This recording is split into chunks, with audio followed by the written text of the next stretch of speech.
This commitment is not political. It is personal. Through our nation's journey, every major leap from innovation to civic renewal has been driven by the boundless energy, intelligence, and boldness of young Nigerians.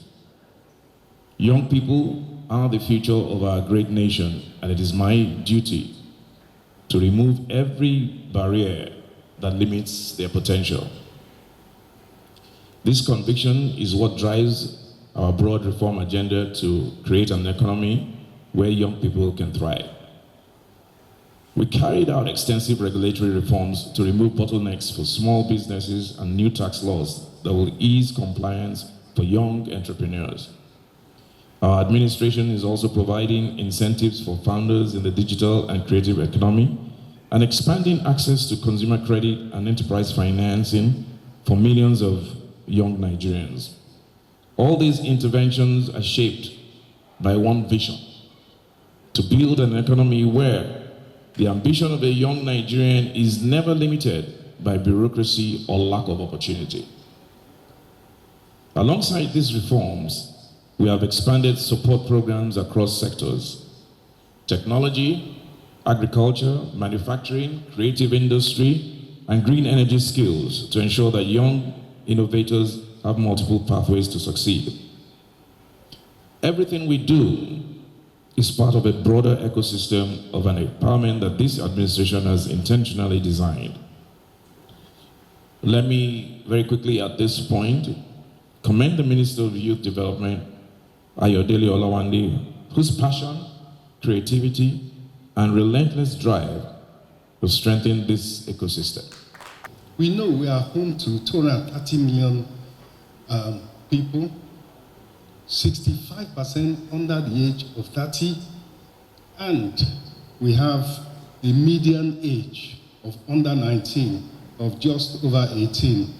And yes, this represents pressure on infrastructure and so forth, but of course, you can see how it can be turned into a demographic dividend and long-term prosperity under President Bola Ahmed Tinubu's youth agenda. So the NIA and NIA gigs are practical expressions of belief in empowering young people, preparing them for the future. As you know, the world is changing. We are the youngest continent. You are the ones who, along with other Africans, by 2050 will be 25% of the world's workforce. By 2100, you'll be 50%. Those aging countries, you will do the work that will pay the taxes, that will pay their pensions. It's as simple as that. And in addition to that, you have all the resources. So it is inevitable. As long as you are prepared properly, you are skilled, you are trained, and you are nourished. And last week, the governors of the northern states, they emphasized that they will focus on the first 2,000 days, first 2,000 days of a child's life. That's the time at which you determine their future productivity. Give them enough nourishment and they'll be fine. If you don't, they'll be less productive. And so that is a critical commitment which we pray not only that they will keep, but that others will emulate. But in terms of the economic reforms, you are all aware that the country has changed. It's now a level playing field. For young people like you starting out, you don't have to know anybody. You just have to have your talent and your determination. There's no privileged access to certain things, no privileged access to foreign exchange like before, giving you a better chance to implement your entrepreneurial dreams. And of course, the administration of President Tinubu is providing you the raw material, the wherewithal that you need. You need data, you need fiber optics, you need technology, you need automation. And that is what is being provided to you.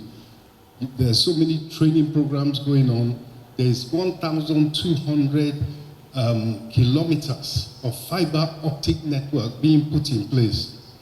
And what does that mean? It means you stay in Nigeria and you provide services across the internet, export of services, training, consulting, back office, accounting, creativity. All those things, you will stay in the comfort of your own country, your own music, your own food, and you'll be earning export revenue for the country. That's the future. That is what is being built up for you. So let me just say that NIA startup grants and NIA gigs are very, very, very viable and very laudable initiatives. And I'm happy for you that are going to be beneficiaries. I congratulate all the awardees, all the beneficiaries. Of course, your success is Nigeria's success. And we are under President Bola Ahmed Tinubu's renewed hope agenda. Dollar economy will be achieved through the able youth of Nigeria. Yesterday, Mr. President, sir, we were at a stakeholders meeting where we are deliberating on reforming the NYSC to enable us use that in itself as a platform to chart a way forward for the Nigerian youth, to recognize that what we need is capacity, competence. We need to give our youth the avenue where they would excel, where they will be prepared for the future, and where Nigeria would attain, indeed, its $1 trillion economy. I would like to thank all of us for doing what is required. Naseni has been in the forefront of a lot of our digital initiatives. Thank you very much, Khalil. Nitda, you've done tremendous work, and we appreciate the commitment you've showed in the last few years on what is required to enable us achieve what Mr. President has defined.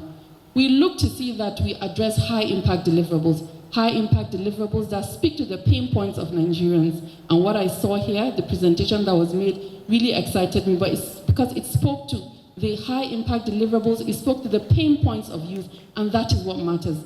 Positions and appointments are not just giving for what they are, but for being able to impact and impact effectively so that Mr. President will be proud of all of us. On that note, I would conclude and say well done, well done. Thank you very much, and we look forward to unveiling many, many more of such initiatives from the Ministry of Youth and every other ministry. Much. This, it's on a stage. We have the first one, which is so minor. After we do that, we now approach our partners, and UAE and FRS was so much impressed in what we do, even with a small number of people, 50. And they said, okay, if we can do something before the year runs to an end, and that is why we're very genuine and we move directly, pick up the two forms of youth we have, both the formal and the informal youth. Over 230 of the former youth are getting 1 million naira, and the informal youth are like 100, which you put two of them together as 300, and with the 50s that are on the street that are going to get this. And we put it together and said, okay, they can move their space. They can do how every one of them are going to get it. Just give us a template, and we'll provide every necessary support to make sure that it is being done. And today, we have 300 at a figure round to get another 1 million or 500,000 for their startup. It's not personal, it's for the startup business. And we hope by first quarter of next year, we are going to be in different states to make sure that their startup people get it. Because we also believe, and we've seen clearly, that the only thing you can do for the young people of this country is to support them in whatever they are doing. And the ministry have made it its mandate to support, to empower productively, and also to protect the young people. And so this is 1 out of 100 that is going to happen next year. And we've started it, we've opened up the space, and in partnership with different bodies, agencies, parastatals like NITDA, Naseni, in partnership with NIMSI, in putting up the data, working with the United Arab Emirates, UAE, which they have officially have an MOU signed with Ministry of Youth Development to create this particular impact in life of the young people of this country.